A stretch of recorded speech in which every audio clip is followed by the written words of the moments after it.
संगत जी, प्यार से कहना धन निरंकार जी।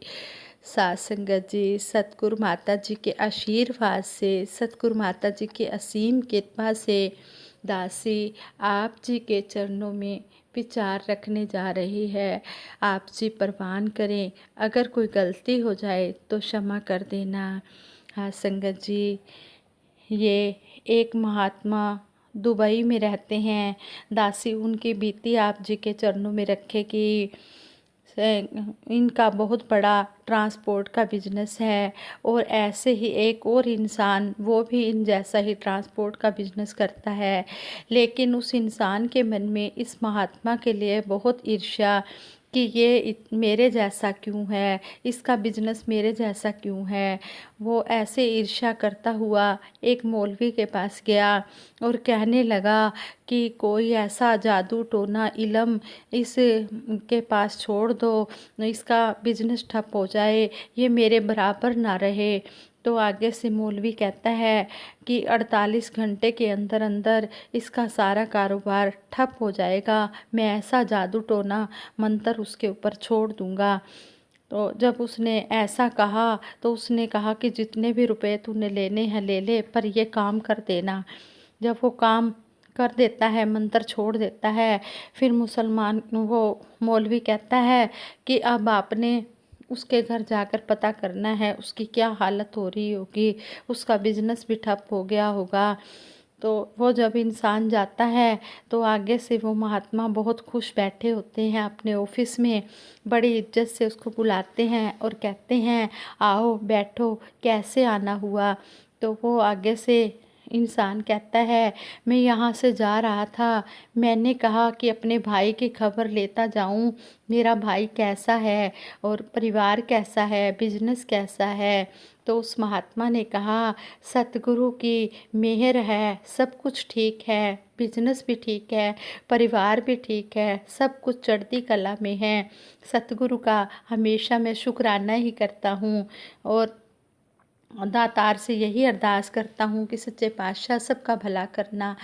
जब ऐसी बात उसने कही तो उस इंसान के मन में बहुत गुस्सा आया और वो फिर मौलवी के पास गया और उसे कहने लगा कि मेरे पैसे, मेरे रुपए वापस दे दे, जो मैंने दिए थे उसका तो कुछ भी नहीं बिगड़ा, वो तो चढ़ती कला में रह रहा है, उसका कोई नुकसान भी नहीं हुआ।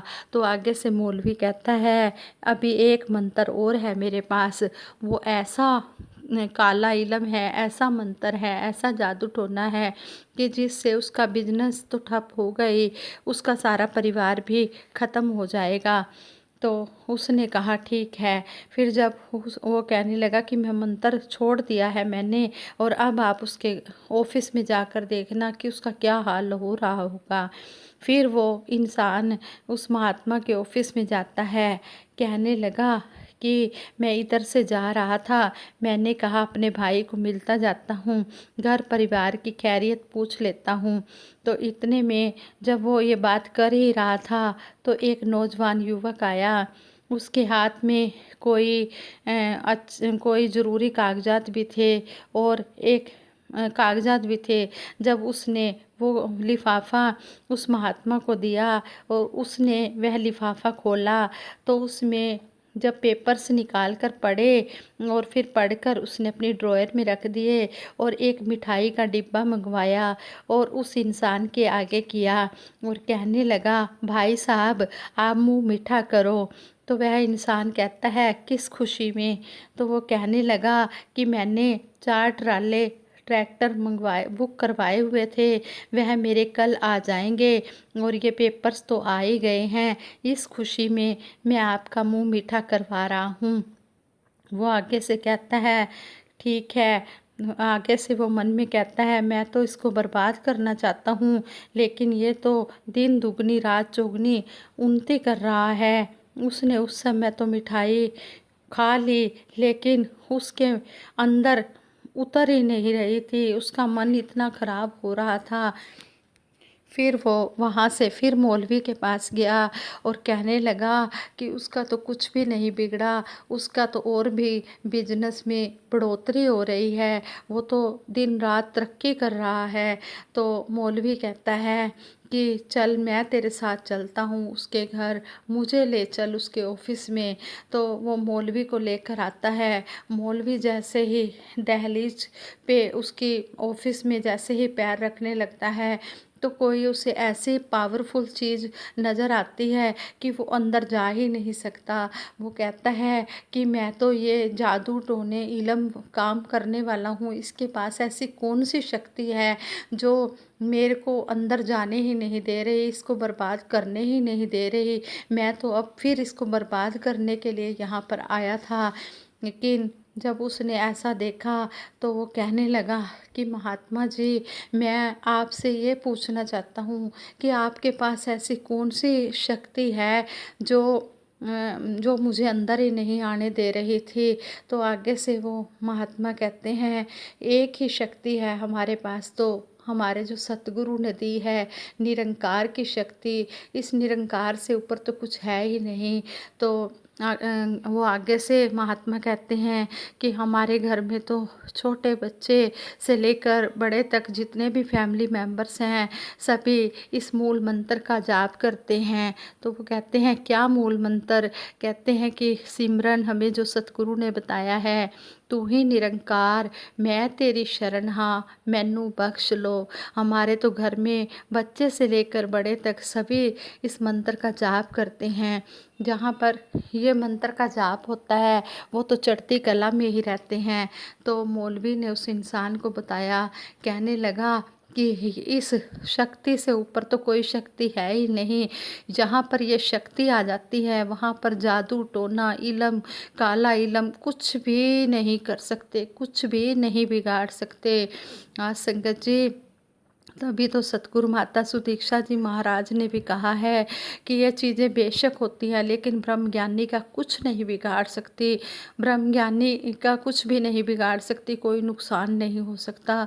कोई जितनी मर्जी कोशिश करे उसके घर के अंदर ये चीज़ें अंदर प्रवेश कर ही नहीं सकती, ना उस इंसान के ऊपर, ना उसके घर में, ना उसके कारोबार में। जिसनू इसका होए सहारा कम नहीं उसका अड़ सकता। जो इसका सहारा ले लेता है उसके सारे काम ये पूर्ण करता है। इस शक्ति से ऊपर कोई भी शक्ति नहीं है। जिसने भी इस सतगुरु का नाम ले लिया है, ज्ञान ले लिया है, उसने अपने जीवन में खुशियाँ ही खुशियाँ बटोर ली हैं।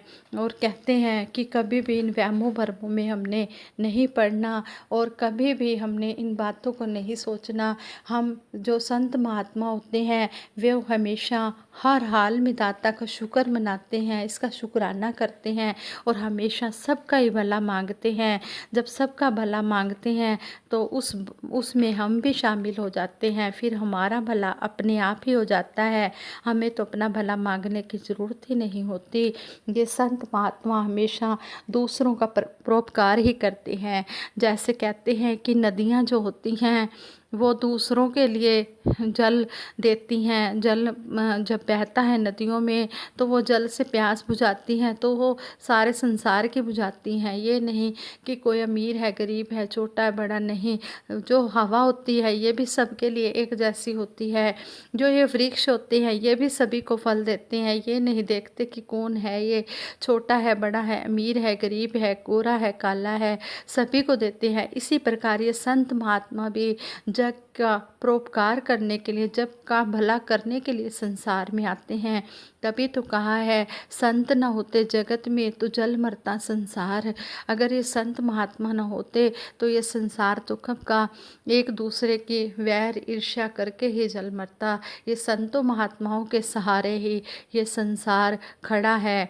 और हम सतगुरु माता जी के बहुत ही शुक्रगुजार हैं कि जिन्होंने हमें अपने चरणों से लगाया और कोई भी इन वहमों भरमों में ना पड़े कि हमारे ऊपर कोई भी जादू टोना मंत्र कुछ भी असर नहीं कर सकता। ये सतगुरु निरंकार की शक्ति हमारे ऊपर है।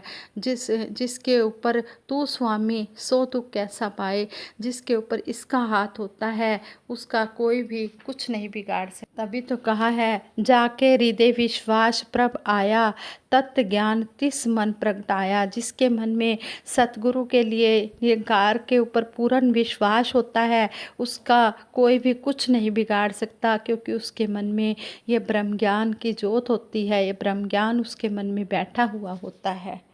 आप जी ने जीवन दिया है, आप ही हमारी संभाल करेंगे, हमारा आप जी के ऊपर विश्वास अटूट रहे।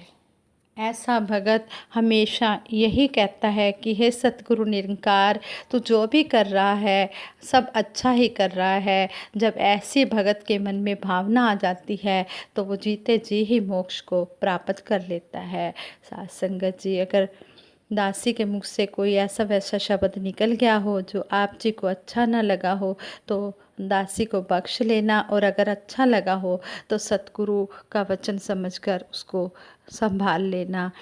संगत जी, दासी सिमरन कराएगी, आप जी प्रवान करें। तू ही निरंकार मैं तेरी शरण हाँ, मैनू बख्श लो। तू ही निरंकार मैं तेरी शरण हाँ, मैनू बख्श लो। सतगुरु माता सुदीक्षा सविंदर हरदेव जी महाराज की जय। साथ संगत जी प्यार से कहना, धन निरंकार जी।